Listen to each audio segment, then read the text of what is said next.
The mainstream media fought to open courtrooms all the way to the United States Supreme Court, repeatedly. Let's look at some of those cases. Nebraska Press Association versus Stewart in 1976 stands for the proposition that if you learn something in an open courtroom, the judge cannot gag you from reporting it. Richmond Newspapers versus Virginia in 1980 says the public has a First Amendment right to attend criminal trials except in the most extreme circumstances.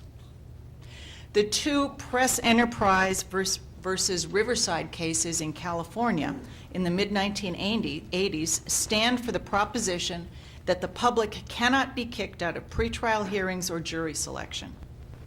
Now, what do those cases have in common? They were fought by medium and small local newspaper owners. Remember the Pentagon Papers?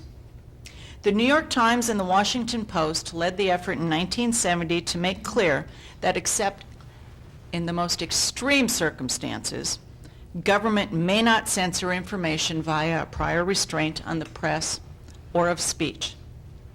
Even the most recent infamous prior restraint on WikiLeaks in federal court in California last year was not struck down until the mainstream media sunk a significant amount of money into fighting that legal battle on behalf of a coalition of completely unknown bloggers.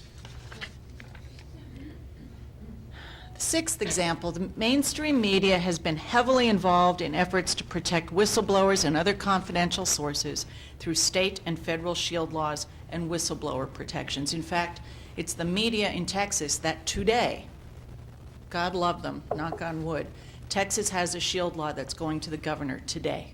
Never thought in my lifetime that would happen in Texas. There is not a single open meeting or open records law or case in any state in America where the local news media were not the driving forces representing the public's right to know. Yesterday, I took a quick look at some examples in New England. In New Hampshire, the Supreme Court cases that led to a broad definition of what is considered to be public information is called Union Leader versus New Hampshire Housing Finance Authority. In Vermont, a series of lawsuits from 1988 to 1992 brought by the Caledonian Record, the Times Argus, and the Rutland Herald ensured that police blotters are presumptively open. And did you know that the Massachusetts open meeting law was first passed in 1958, largely due to the badgering of what is today called the Massachusetts Newspaper Publishers Association? Media companies, mostly newspapers, paid for all of this. It wasn't cheap. They made money, to be sure, but they spent a lot of that money fighting for the public's right to know what its public and private institutions are up to. They spent that money on your behalf. You may have noticed, however, your local media have had hard times. You may have noticed that just in this building. It's been much worse than the economy as a whole. The Rocky Mountain News, the Kentucky Post, the Cincinnati Post, and the Seattle Post-Intelligencer have closed. Hopefully that won't happen to the Boston Globe. The Detroit newspapers are only delivering home delivery 3 days a week. The Star Tribune in Minneapolis, the Philadelphia Inquirer, and the entire Tribune Company are in bankruptcy. The Newspaper Association of America laid off half of its entire staff on Tuesday. In the past 2 months, I visited state houses in Texas and Florida. The legislative press corps in 2009 is less than half of what it was 2 years ago in both states. So we know, God knows what the news is going to be out of the globe today.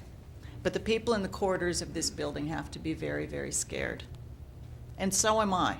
I'm very afraid that these folks won't be able to carry on the battle for the public's right to know.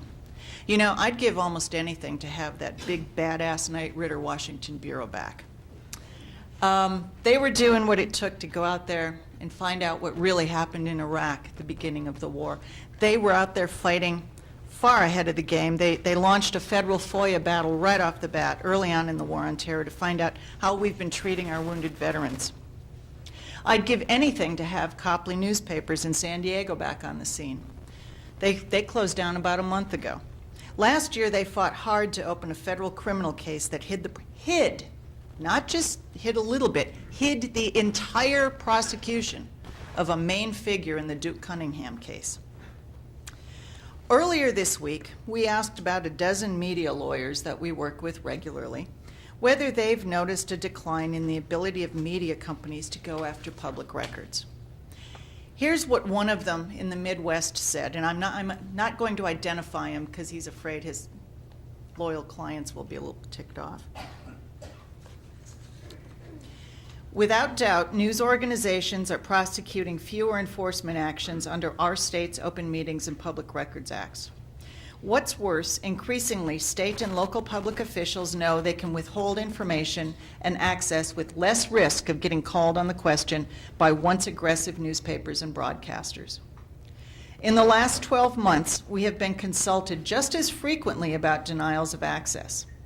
Yet all sides know that to go the next step to sue simply is not likely under today's budgetary constraints.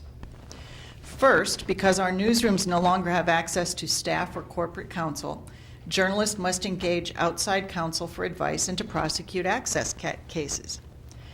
And as public employees more frequently go on the offensive to preserve secrecy, their efforts benefit from an emerging imbalance in weaponry. A seemingly endless supply of government staff lawyers is available to marshal arguments against access and to impose impediments to openness. As a result, government incurs no out-of-pocket costs in saying no, unless a lawsuit with a fee award follows. In days past, journalists could back a threat of litigation with an occasional lawsuit and even a fee recovery from time to time. In the early days of the Access Cold War, we had a balance of power because editors and news directors could muster a budget for fighting the right fights or tackling the bigger issues.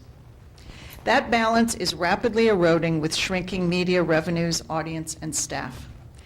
In one instance, the choice for the editor and publisher came down to budgeting discretionary legal fees of $50,000 to $75,000 to hire my firm to fight an important access issue, or to forgo the upfront cost for litigation in an effort to save a staff position or two for another year.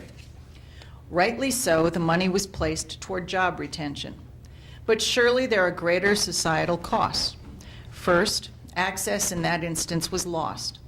Misconduct went unchallenged. Openness and accountability were illusory, and readers were deprived of important information.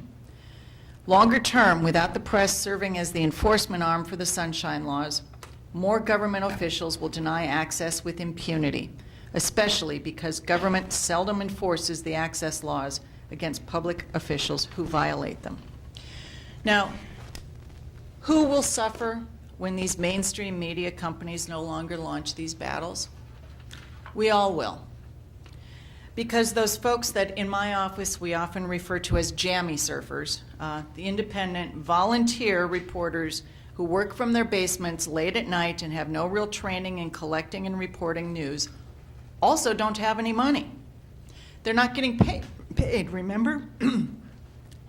They're doing journalism ostensibly because they like to write, they like to be involved in their communities, they like to spout off, and they like to meet other people online and talk to them about things they've discovered.